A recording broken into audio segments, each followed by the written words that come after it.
Et si toute la puissance économique occidentale n'était en réalité qu'un colosse aux pieds d'argile?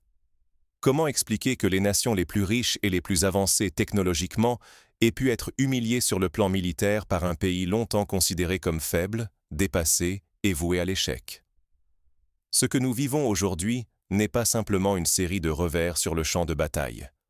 C'est l'effondrement d'une illusion collective, celle que le capitalisme militarisé de l'Occident pouvait dominer le monde indéfiniment sans jamais en payer le prix.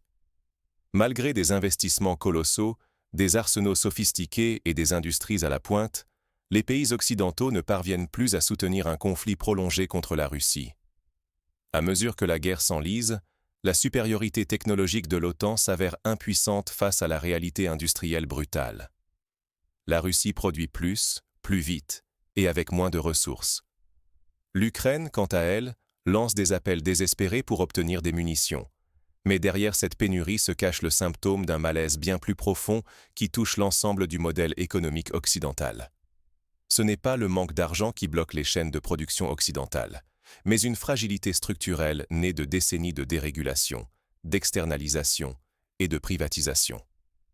Les usines qui fabriquaient autrefois des tanks et des obus ont été fermées, vendues ou reconverties au profit du marché civil. Résultat, lorsque la guerre exige de l'endurance, la machine occidentale s'enraye, incapable de rivaliser avec une économie plus centralisée, mieux coordonnée et surtout déterminée à survivre coûte que coûte. Nous assistons à une bascule historique. La croyance selon laquelle l'argent et l'innovation suffiraient à garantir la suprématie militaire occidentale s'effondre sous nos yeux.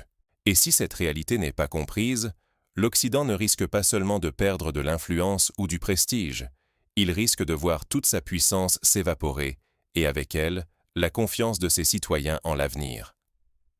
Pour comprendre ce choc inattendu, il faut remonter à la racine, examiner les principes économiques et industriels qui ont bâti, puis fragilisé, la puissance militaire occidentale. Pour saisir l'ampleur de ce bouleversement, revenons aux fondations de la puissance occidentale et à ce qui a changé en profondeur depuis la fin de la guerre froide. Depuis des décennies, l'Occident s'est convaincu qu'argent et technologie suffisaient à écraser n'importe quel ennemi. C'était la promesse du capitalisme moderne, une croissance perpétuelle portée par des usines tournant à plein régime, des chaînes logistiques mondialisées et une efficacité industrielle inégalée. La suprématie occidentale semblait garantie, non seulement par la puissance militaire de l'OTAN, mais aussi par la certitude que la privatisation et les sanctions économiques pouvaient plier la volonté de n'importe quel adversaire.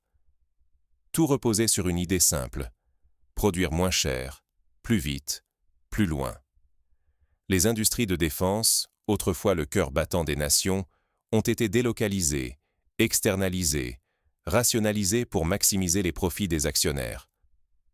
On a fermé des usines de munitions, vendu des savoir-faire, troqué la souveraineté industrielle contre les promesses de la mondialisation et des marchés ouverts. Mais cette course au profit immédiat a eu un prix caché. En démantelant leurs bases industrielles, les pays occidentaux ont sacrifié leur résilience. La logique voulait qu'avec assez d'argent, il serait toujours possible d'acheter ou de reconstituer à la demande les outils nécessaires à la guerre. Or, la réalité est plus cruelle. Sans capacité de production nationale, même la fortune du monde ne suffit pas à fabriquer des obus ou des chars en quelques semaines. Confiants dans leur avance technologique, les dirigeants occidentaux ont sous-estimé l'importance de l'endurance et de la planification à long terme. L'OTAN, persuadée que ses drones sophistiqués, ses satellites et ses systèmes d'armes de dernière génération feraient plier n'importe quelle armée, a négligé la dimension humaine et industrielle des conflits modernes. Les sanctions économiques devaient étouffer la Russie, la priver de ressources et offrir à l'Ukraine un avantage décisif. Mais cette stratégie, héritée d'un autre siècle, s'est heurtée à une Russie qui, malgré toutes les prédictions, s'est adaptée et a su mobiliser ses propres forces. Aujourd'hui, les limites de ce modèle économique sont exposées au grand jour. Les pénuries de munitions en Ukraine ne sont pas qu'un accident. Elles révèlent la fragilité profonde d'un système qui a préféré l'efficience pure à la robustesse. Pire, elles mettent en lumière le risque que court l'Occident. Découvrir que l'on ne peut pas tout acheter, que la puissance financière ne compense pas l'absence d'usines ni de main-d'œuvre qualifiée. L'enjeu n'est donc pas seulement militaire ou diplomatique. Il est existentiel. À force de privilégier le rendement immédiat, l'Occident a compromis non seulement sa sécurité, mais aussi la confiance de ses citoyens, sa cohésion interne et jusqu'à sa réputation sur la scène mondiale. Mais avec l'invasion de l'Ukraine, cet édifice vacille. Face à la réalité brutale du conflit, les failles du modèle occidental deviennent impossibles à ignorer. À quoi sert la supériorité technologique si l'on n'a pas la capacité de produire, au moment critique, ce dont on a véritablement besoin? C'est la question que révèle la crise en Ukraine, bien au-delà des simples bilans militaires ou des titres de journaux. Derrière la domination occidentale tant promise, un autre récit s'impose. Celui d'un système qui s'essouffle lorsque la guerre s'installe dans la durée. La Russie, confrontée à des sanctions et à l'isolement, a surpris le monde en réorganisant ses industries stratégiques. Ses usines tournent jour et nuit, assurant un flux continu d'armes, de munitions et de drones. Moscou a réappris l'art de la mobilisation industrielle, transformant la contrainte en levier de résilience et de puissance. L'Occident, lui, s'enlise dans ses propres contradictions. Les capitales européennes et Washington débattent sans fin sur le financement, la logistique et les priorités nationales. Derrière chaque livraison d'armes, un interminable balai de négociations, de compromis budgétaires et de retards bureaucratiques. Les chaînes d'approvisionnement occidentales, autrefois célébrées pour leur efficacité globale, révèlent aujourd'hui leur fragilité. Privatisées, morcelées entre de multiples sous-traitants, elles dépendent de flux mondiaux ultra-optimisés pour la paix, mais vulnérables face à la guerre. À la moindre rupture, c'est tout l'édifice industriel qui vacille.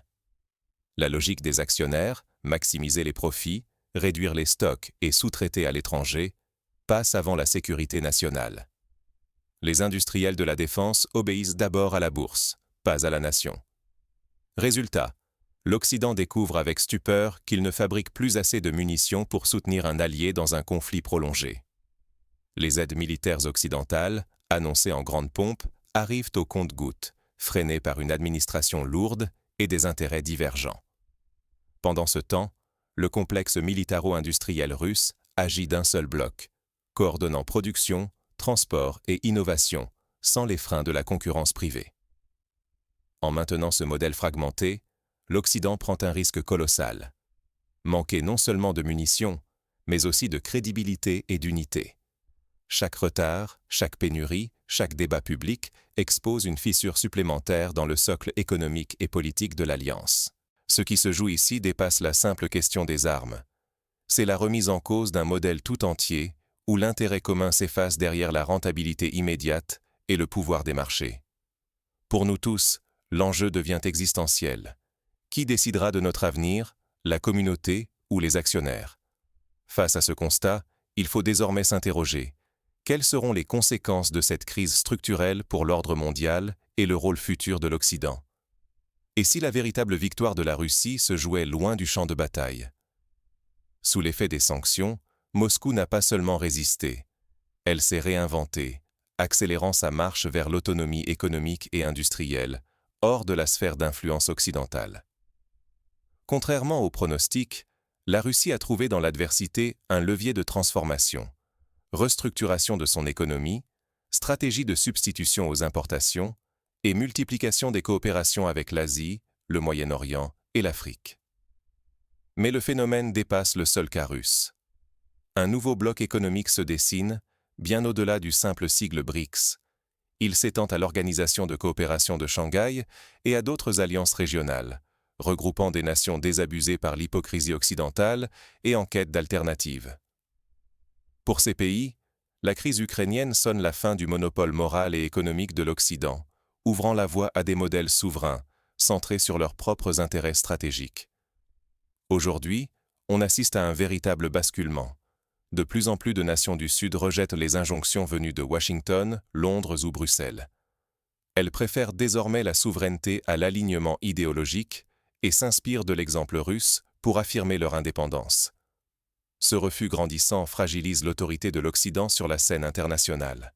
L'érosion de la crédibilité occidentale se fait sentir à tous les niveaux, À l'extérieur, où ces discours de valeurs universelles apparaissent déconnectés des réalités.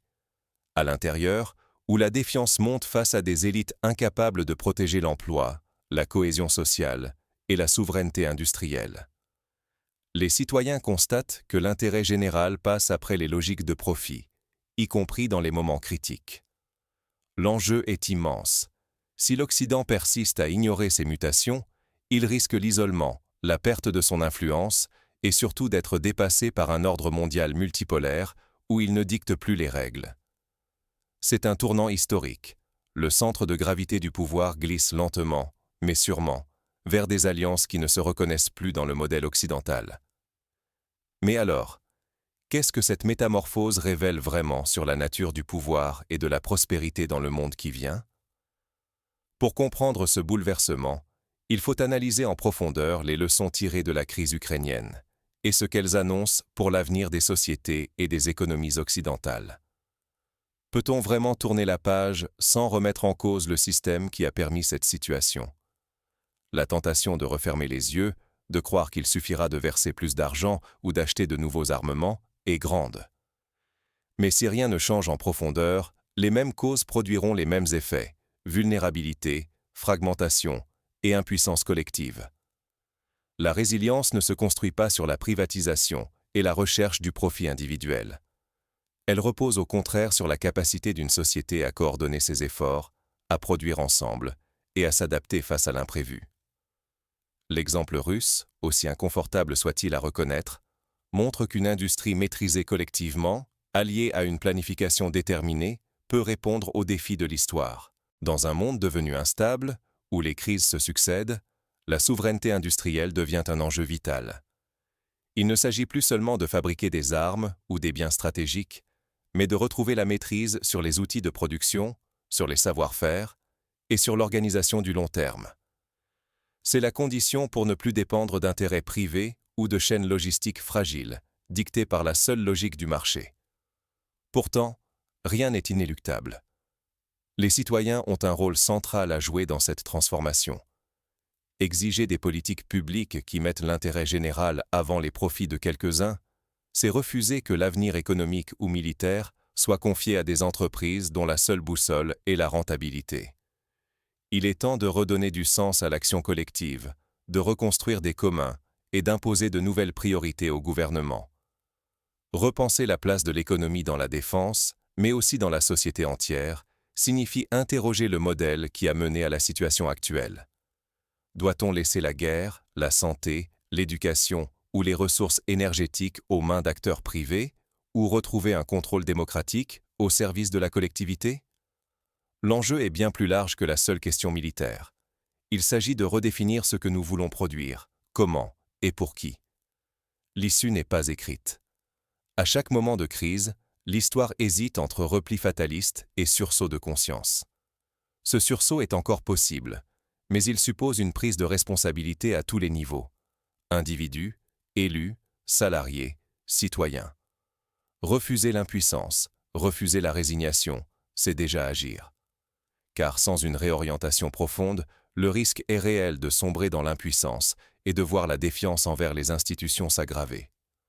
À chaque renoncement, c'est un peu plus de cohésion sociale et de confiance démocratique qui s'effrite. Or, face à l'urgence, chacun détient une part de responsabilité et un pouvoir d'action. La vraie question: serons-nous prêts à l'exercer? Mais pour avancer concrètement, il faut dépasser les constats et explorer ce que chacun peut faire, à son échelle comme collectivement, pour transformer la situation. L'heure n'est plus aux illusions, mais à la reconstruction. Nous voilà face à une vérité brutale. Le modèle économique et industriel occidental, autrefois considéré comme indétrônable, s'est révélé dramatiquement fragile quand la réalité de la guerre a balayé les certitudes technologiques.